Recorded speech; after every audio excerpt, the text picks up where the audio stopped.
What's your favorite part of basketball? Probably the competitiveness. Like, I just love to compete, and like, that's my favorite thing about coming to practice every day. I get to hang out with my buddies and I just get to compete. Like, I'm super competitive. The moment that ball goes up, I love those guys to death, but if they're on the other team, it's going down. So at Media Day, you spent time with players from all the other teams. Is that cordial, or are those your rivals and you don't like them? I went last year, and last year was a little bit more rival. It felt like we didn't communicate as much, but this year it was a lot more friendly, and I've been through the system a lot more. I know it's nothing personal, and a lot of those guys there were from my freshman class, like Amon Thomas and Vanetta. I came in with those kids, so there's nothing personal. It's just a game of basketball. Ahmed Thomas is a heck of a defender now. He's a guy that's going to try to shut you down. Mm-hmm. He is. And he's a great defender of great length, and he's also got a good feel for the game, but I'm going to try and keep one step ahead of him. What type of challenge is that when you're facing an Asheville on national TV with a lot on the line? I mean, you know, when you play Asheville, you're getting that pressure. You know it's going to be a battle for the whole 40 minutes. You know, I think every time, like the last 2 years, it's always come down to a one-point game, whether we were up by 20 and then we came down and lost it, or we were down by 20 and we came back. When you play Asheville, it's going to be a battle. Do you like playing in that sort of environment? Love it, absolutely love it. I love when the crowd's getting into it. I love the emotions in the game. Sometimes they get the best of me, but I do love it.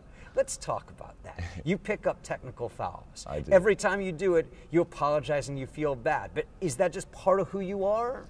It just comes back to my competitiveness. Like, when I get in that game, it moves so quickly and your emotions are going so high, it sometimes just gets the best of me and bottles up. Is it things you say to the referee or to the players? How do you pick those up? Most of the time it's the players. I don't like people talking down to me or my teammates, and they'll say something, and I've always got to have the last word, and it gets the best of me. What's it like after you pick up a tee with Coach Kelsey? It's awkward. It's very awkward. I go to the bench. I don't get many high fives. I know that Stairmaster's coming. I know I'm going to get yelled at, but it's something I've got to learn from. He's just trying to make me learn, grow as a player and as a person. What have you learned about yourself in your time here? Probably that I could do more things than I thought I could. When I first came here, I've always been confident in my basketball abilities, but when I first came here, the idea of college basketball was just so overwhelming to me. Like, you grow up watching college basketball, but coming from Australia, you never really think about playing it.